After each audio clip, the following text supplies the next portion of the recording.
Dinobots. Transformers que são dinossauros, que são dragões, que são monstros, pterodátilos. É sobre esse assunto que nós vamos conversar agora com o meu amigo Adriano, do canal Ilha dos Dinobots, nesse papo de colecionador. Bom, é isso aí, pessoal. Estamos aqui com o nosso amigo Adriano Martins, ele que é do Ilha dos Dinobots.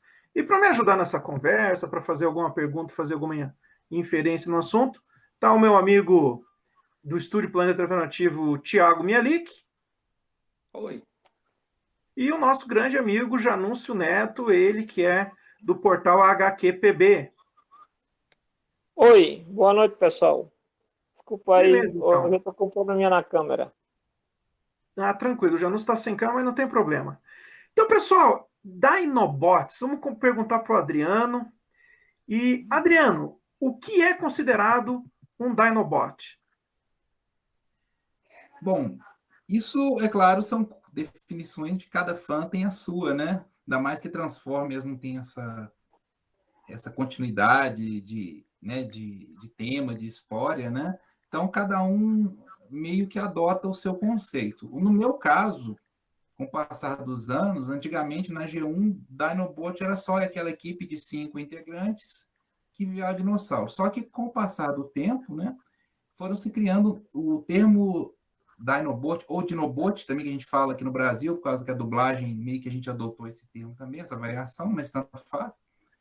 Dinobot pode ser qualquer Transformer que vira um dinossauro, um lagarto, né, um crocodilo, um réptil, assim, até mesmo um dragão, porque reza a lenda, né, que a lenda dos dragões chineses surgiu quando eles encontraram os primeiros fósseis, então é meio relacionado. Então, no meu conceito de fã, qualquer um que vira esses, né, esses animais, eu considero um Dinobot. Inclusive, na série Beast Wars, Dinobot virou um nome, né? Virou um nome de um personagem, né? E então ele tem cada série tem a sua variação. Na série, aquela série Robots in Disguise 2015, ele se tornou uma espécie na fauna de Cybertron, né? Então você tinha bufaloides, outros, e tinha os Dinobots, eram uma espécie. Então, assim, para mim esse termo bem geral mesmo. Qual a diferença na continuidade atual entre os Dinobots e os Predacons? Bom, é mais ou menos como eu tinha falado, assim, cada série usa os termos de uma forma, né? Os Predacons G1 era um conjunto também de cinco integrantes que viravam um combiner e eram animais, né? Você tinha águia, touro, leão, pantera. Aí depois, se não me engano, na série, acho que na série Transformers Prime, Predacons virou uma espécie, né? Então, e meio que eles usam Predacon hoje em dia, mas é mais ou menos isso, assim, qualquer Transformer que vira um animal, que não seja um réptil, basicamente se transforma em um Predacon, ou vira um monstro, né? Assim, uma criatura monstruosa, ou um outro animal que não seja um Dinobot, basicamente é um Predacon, mas como assim, varia bastante, né? Seria correto dizer que os Predacons, de alguma forma, são a resposta Decepticon, o equivalente Decepticon dos Dinobots? Sim, pode dizer que sim, já que os Autobots, nas suas facções, não tem muitos assim, grupos, né, de animais, né? E Predacon tem aquele termo, né, de predador, né, então, a coisa mais ameaçadora. Então, é um bom conceito. A gente pode dizer sim que é uma resposta, né, né, aos Dinobots, né, uma equipe de feras dos Decepticons. Qual a gênese, qual a origem dos Dinobots? Pois bem, o interessante dos Dinobots é que, no decorrer das séries, ao contrário de outros grupos, né, de Transformers, eles sempre tiveram as suas origens contadas no decorrer das séries, né, que nas outras você não via os outros personagens, você não via como eles surgiram, né?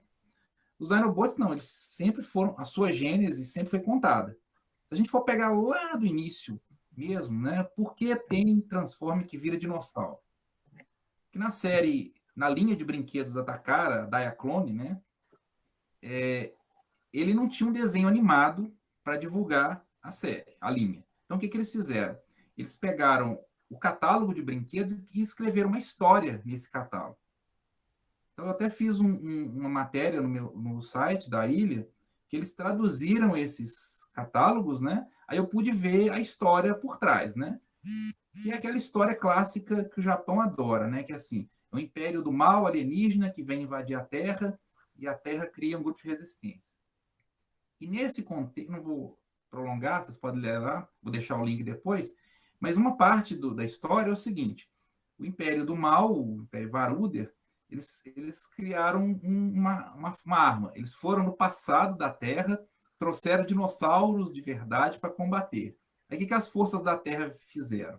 Eles criaram, porque já existiam os outros robôs, né, que se tornaram os Transformers, eles criaram um grupo de dinossauros robôs, né, que são a linha era chamada dinossauro Robo. Eles eram um nome genérico, era Pterossauro, Tiranossauro, não tinha nome próprio. Inclusive, só para vocês ilustrar aqui, eu vou pegar esse aqui que é um da G2, que ele pegou o molde do Diaclone. Qual que é a diferença? Ele tem aqui uma porta que ele abre e tem uma cabine, porque no original os Diaclones eram pilotáveis, né? Eles não tinham personalidade. Então ficava um pequeno boneco aqui. Então, esses dinossauros eram, né, armas pilotáveis, né? Aí quando a Hasbro foi, né, no Japão buscar modelos, eles pegaram esses modelos de dinossauro e colocaram na linha, né, deram nomes, né, chamaram o Bob Budiansky da Marvel, né, que é o roteirista, ele criou os nomes que a gente conhece, Grimlock, Slag, Sludge, Snow, Swoop, criou o nome, né, Dinobots, como uma facção, né, um grupo. Né? Aí surgiu os Dinobots como a gente conhece. Só que em cada série que eles apareceram, eles tiveram uma origem diferente. Né? Em Animated, os Dinobots ficaram sem aparecer nas séries animadas durante muitos anos. Só em Animated, em 2007, que eles voltaram como uma equipe. Então, eles tinham uma origem, aí depois, quando surgiu a linha Robot in Disguise, o Grimlock, tinha uma outra origem, e agora a nova série Cyberverse, ele tem uma origem diferente. Então, assim, cada encarnação deles tem uma história diferente de como eles surgiram. Adriano,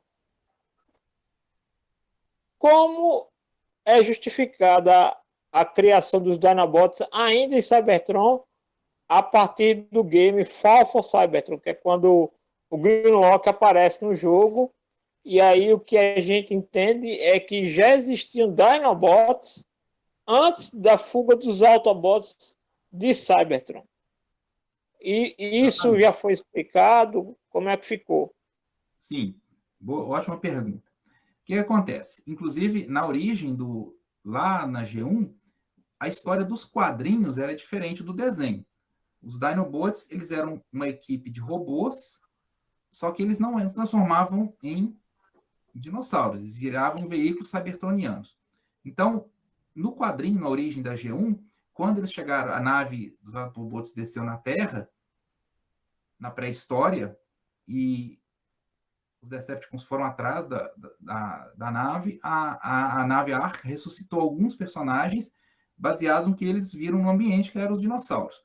Mas tem uma série de quadrinhos que foi lançado, respondendo a sua pergunta referente ao Wars na game, que eu também fiz alguns artigos, né, dos quadrinhos da editora IDW, que eles eram veículos de guerra em Cybertron, já existiam os personagens, só que eles foram capturados pelo Shockwave, que é o grande cientista, né, da franquia, e o Shockwave fez experimentos nele, baseado em figuras, né, em criaturas que ele tinha pesquisado. Ele conseguiu acessar a Terra E ele viu que na Terra existiam essas criaturas, então ele fez experimentos neles para eles assumirem essas formas de dinossauro. Por isso que eles, né, isso que justifica você ter esses Dinobots ainda em Cybertron.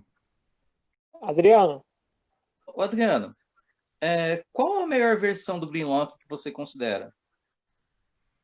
Você diz personagem ou brinquedo?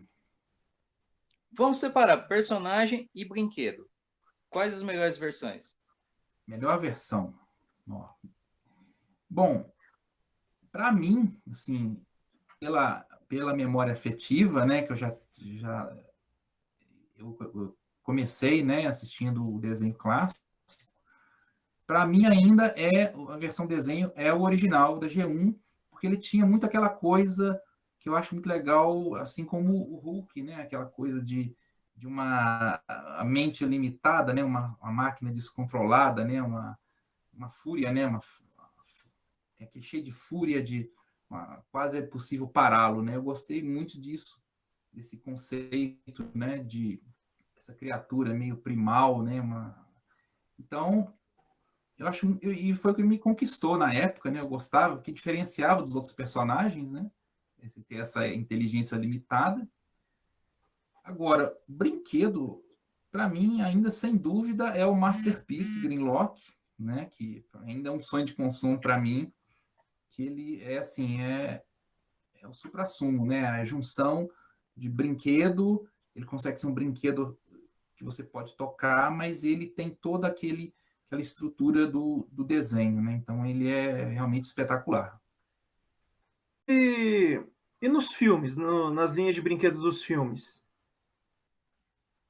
Bom, dos filmes, a gente teve, né, basicamente, o que saiu foi do filme 4, né, Área de Extinção, que saiu a maior quantidade de itens, né? O Último Cavaleiros apareceram muito rápido, assim, e agora começou a sair nessa linha estúdio séries, né? Que o Grimlock saiu, que é realmente porque os outros eles não eram muito parecidos, tão parecidos com o que a gente vê nos filmes, né? Que nos filmes é aquele visual todo preto, né? Bem dark, né? Muito detalhado, que os brinquedos ficaram. Eu até fiz revisão deles no meu canal. Eles ficaram mais simples, mais coloridos. Agora, com essa linha Studio Series, que eles estão começaram com o Grimlock, a fazer realmente um visual bem próximo daquele visual todo, né, metálico do que a gente viu no filme. Já falando então de séries e filmes, como é que você consegue fazer para nós assim um apanhado da representatividade dos Dinobots ao longo das séries, o que mudou de uma série para outra, e sobretudo nos filmes, que eu acho meio polêmico a aparição deles nos filmes? Sim, sim.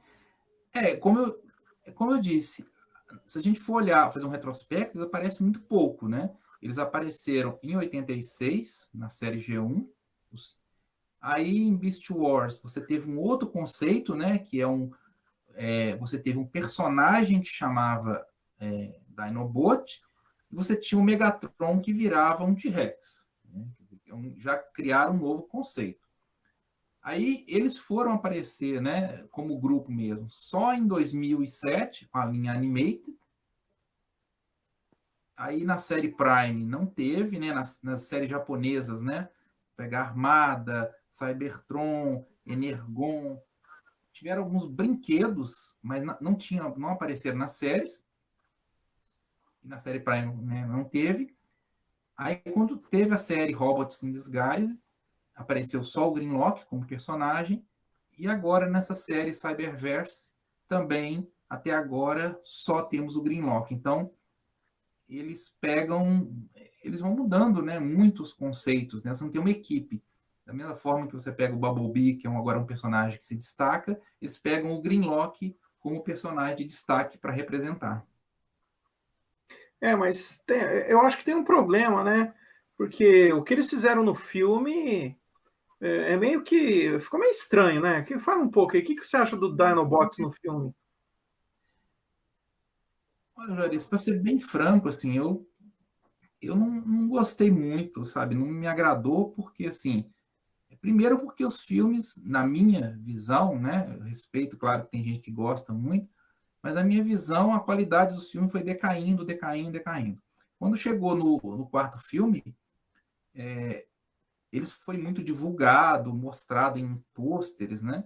Só que eles foram aparecer nos 20 minutos finais, né, do filme. Até no início do filme mostra uma cena das naves inimigas lançando aquele raio, né, que transforma tudo em metal, em animais pré-históricos. Até pensei que aquilo ali seria o ponto de partida da história, só que não. Aquilo, depois que passa aquela cena, não acontece nada. Aí eles vão aparecer lá no final do filme, dentro da nave do Lockdown, sem nenhuma explicação, porque eles têm o visual de dinossauro, eles têm aquela luta lá no final. Então, sabe, e o filme era tão longo, tão enfadonho, que quando eles apareceram, eu já estava cansado, assim, já estava dentro da sala de cinema, já estava desanimado e nem teve impacto, sabe? Então, assim, o que aconteceu foi que aquela coisa do colecionador de Transformers, né? Muitas vezes a pessoa nem liga muito para a série, então ele se foca mais nos brinquedos, né? Então eu foquei mais nos brinquedos, que o filme, como eles foram representados, realmente não agradou. E no filme O Último Cavaleiro, que também já estava qualidade pior ainda, eles viraram só umas piadas ali e ficou por isso. Então, eles estão precisando também, assim como foi o filme do Bumblebee, estão precisando de um reboot nos cinemas também. Adriano, o que você acha? Eu não lembro direito se é Combine Wars ou Power of the Primes, que eles fizeram aquele lance dos Dinobots se unirem, né, e virar um Gestalt. O que você acha dessa ideia? O que você achou? Uhum.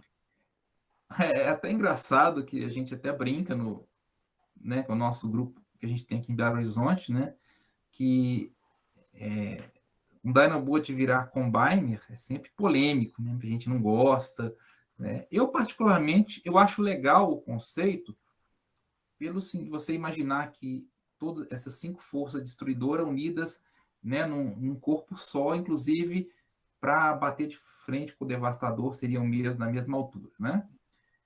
Eles saíram na linha Power of the Primes, né? Eu também já fiz revisão deles lá no canal. E assim, o problema do Combiner é que você tem que mudar na engenharia deles, no visual, mudar alguns detalhes para que ele ficasse combinado, né? Isso. Então, assim, o resultado final não ficou muito satisfatório, né? Porque também é muito complicado pelo visual. Você pega um carro que só tem linhas retas, é muito mais fácil você fazer ele como um membro de um corpo de um robô. Agora, o animal, o dinossauro, ele é todo cheio de curva, né? De pata, então é muito difícil você juntar eles numa coisa só e dar uma coisa harmônica, né? As Third Party fazem um trabalho, Giga Power, outras, né? Elas conseguiram fazer algo bem melhor, bem mais, né? E no caso do Power of the Primes, inclusive eles lançaram, uma empresa lançou um kit de upgrade para melhorar o visual, assim. Então, assim, isso não é de agora, se a gente for olhar. Teve em Energon um primeiro começo, né, uma primeira ideia de fazer dois se combinarem. Na linha Power Core Combiners também tinha um outro conceito. Então, assim, está evoluindo. Não chegou no ideal, né? Muita gente não gosta, prefere deixar eles separados, né? Eu acho legal. Mas eu acho que os moldes vão evoluindo. Mas não é uma coisa obrigatória. Se eles não lançarem, não importa. Para mim, basta ter a equipe lançada na série, né? Na linha. Né? Ô, Adriano, queria que você falasse e mostrasse alguma coisa da sua coleção de Dinobots. Você só coleciona Dinobots? Isso. Eu, só fazendo um pequeno retrospecto rápido, eu comecei colecionando na época, né, da G1, os da Estrela, né, como a maioria da nossa geração colecionou. Só que quando eu vi pela primeira vez, né, que eu encontrei com os colecionadores daqui de Belo Horizonte e vi o Grimlock, foi até esse aqui, foi esse aqui que eles levaram, né, que é o com as cores G2, né? Eu me encantei, né? Porque antes da internet você nem sabia que existia Dinobot. Mas eu tinha uma história com eles, porque quando eu vi o desenho, eu pegava peças de montar, fazia os meus Dinobots, mesmo sem saber que o brinquedo existia. E me encantou muito esse conceito, né? Eu só via robô virar carro, né, virar avião, aquela coisa mais comum. Aí você pega um que vira um animal. Isso me conquistou e isso foi traçando meu gosto. Comecei a pesquisar e toda vez que eu via participando do fórum, conversando vendo na internet outros modelos, eu fui centrando só nisso. Assim, eu vou colecionar isso que é legal, isso que, né, virar dinossauro, virar lagarto, virar dragão. Então, isso eu acabei focando, assim, muitos colecionadores que focam, né, isso é muito comum em Transformers. Às vezes a pessoa tem várias versões de um personagem só, né, uma vez tem vários do Optimus, a versão do Bumblebee. Não, eu foquei, toda vez que sai uma linha, eu fico de olho esperando, vai sair um que vira alguma coisa desse tipo, né, alguma coisa de lagarto, dinossauro, eu já vou em cima. E mostrando, assim, eu selecionei alguns, porque não dá para trazer tudo, eu não tenho expositor, fica meio difícil, mas eu vou começar, eu já mostrei esse aqui, que foi, né, foi o primeiro, inclusive o primeiro que eu comprei como colecionador adulto, né, comprei os 4 G2, tem um outro que é um clássico pelo nome, que é o Classics Grimlock, que é também, né, uma das linhas mais cultuadas dos fãs, né, que revitalizou a linha. Também só saiu ele também, os outros infelizmente não saíram, né? E tem o que eu consegui há pouco tempo, que foi uma grande conquista para mim, é o G1, que é uma réplica, claro, não é o de 86, mas é uma réplica que eu consegui, que eles fizeram todos os 5, e aos poucos eu estou adquirindo todos. Tive que parar um pouco por causa né, dessa situação da pandemia, mas é assim algo muito especial para mim ter os originais, né? Em breve eu pretendo juntar todos. E outro que também para mim eu acho sensacional, que foi uma linha que surpreendeu muito, foi que a linha até de Party DX9, ela fez esses carinhas aqui, que cara, é a representação perfeita do desenho animado. É como você ter um desenho animado na sua mão. Eles são pequenos, mas eles são extremamente fiéis, tanto nos dois modos. Ele tem um recurso de engenharia muito legal que ele esconde as partes e você vê nos dois modos, dinossauro e robô, é como você ter realmente um desenho animado na sua estante. É uma linha que eu acho assim, um projeto sensacional. Bom, Adriano, mostrado aí a sua coleção, né, uma pequena parte da sua coleção de Dinobots, o pessoal tem que saber que você tem o canal Ilha dos Dinobots e o blog Ilha dos Dinobots. Queria que você comentasse para nós sobre esse seu trabalho. Claro. Primeiramente, o mais importante, o mais representativo para mim é o site, né, a Ilha dos Dinobots, porque ele se confunde com a minha história de colecionador, né? Eu comecei como colecionador no final de 2005, quando eu entrei no saudoso fórum da ATB e né, descobri outras pessoas que gostavam, aquele grande momento, né, que quando você está na internet, você vê, caramba, tem alguém que gosta disso também, além de mim. E logo depois, assim, poucos meses, em fevereiro de 2006, que eu vi que as pessoas que frequentavam lá, os sites associados, eles tinham sites dedicados a personagens, principalmente de Beast Wars, tinham do Hatrap, outro do Rhinox, outro do Waspinator. E eu fiquei naquela pilha, né, caramba, eu quero fazer algo, né, algo legal, eu quero fazer isso, né, porque na época você não tinha rede social, a internet, você fazia a internet, né, você tinha que construir as coisas, né. Então, eu fiquei muito nisso de fazer alguma coisa na internet, né? E é muito engraçado porque eu não sabia nada de programação, de HTML, não sabia absolutamente nada, né? E eu não tinha nem computador em casa, para você ter uma ideia. Mas eu estava, um dia no horário do almoço do trabalho, estava mexendo no editor de texto, no Word, e vi assim, olha, dá para montar páginas na internet como se fosse um documento, né? Então, eu comecei a juntar informações, eu comecei a montar uma estrutura, né? O que hoje seria equivalente a esses sites que você arrasta e solta. Eu comecei a montar uma estrutura bem rudimentar, né? Bem básica, das poucas informações que a gente tinha na época, algumas imagens, sinopse dos episódios, né, poucas fotos e tal. Aí eu montei isso e fui na busca de, né, achar um provedor para, né, para conseguir hospedar isso. Também não sabia nada, fui aprendendo, né? Então eu comecei no saudoso, né, finado GeoCities, né? Primeira versão foi no GeoCities. Aí eu deixei lá. E isso foi o que ele é importante, que ele existe até hoje, porque ele me mantém conectado aos fãs, né? É uma forma de eu exercitar o meu colecionismo. Então, enquanto eu estiver fazendo o site, eu sei que eu tenho aquela, né, aquela chama acesa para continuar procurando, pesquisando conteúdo, né? Para fazer postagens. Então eu continuei fazendo isso durante o passar dos anos. Foi aumentando as pessoas. Eu achava, no início, eu achava assim, não, ninguém vai visitar isso, né? Só que aí começou a ter acesso, era uma coisa muito nichada, né? O nicho do nicho. O pessoal começou a aparecer, comentar, então isso eu achei muito legal, né? Aí quando foi em 2011, eu mudei para o formato blog, que era mais fácil de atualizar, né? Mais moderno.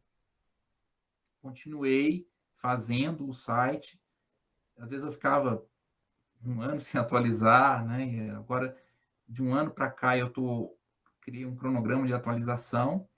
E o canal, né? Como é que aconteceu? Foi mais ou menos 2014.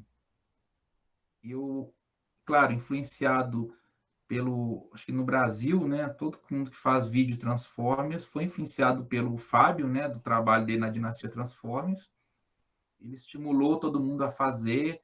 Ele me ajudou também, além de inspiração, eu consegui adquirir com ele muitos itens da minha coleção, foi graças ao Fábio, né, quando ele morava nos Estados Unidos. E aquilo me estimulou a começar, vou testar, né, vou experimentar fazer essa coisa de revisão. Aí eu comecei ainda com a câmera digital bem rudimentar, né, a imagem hoje em dia nem compensa exibir. E aí eu comecei a fazer durante algum tempo, né? Aí depois parou, porque minha coleção é muito pequena, né? Não tinha mais como atualizar. E agora, final de 2018, eu dei uma reformulada, foi geral, né? Uma visão geral.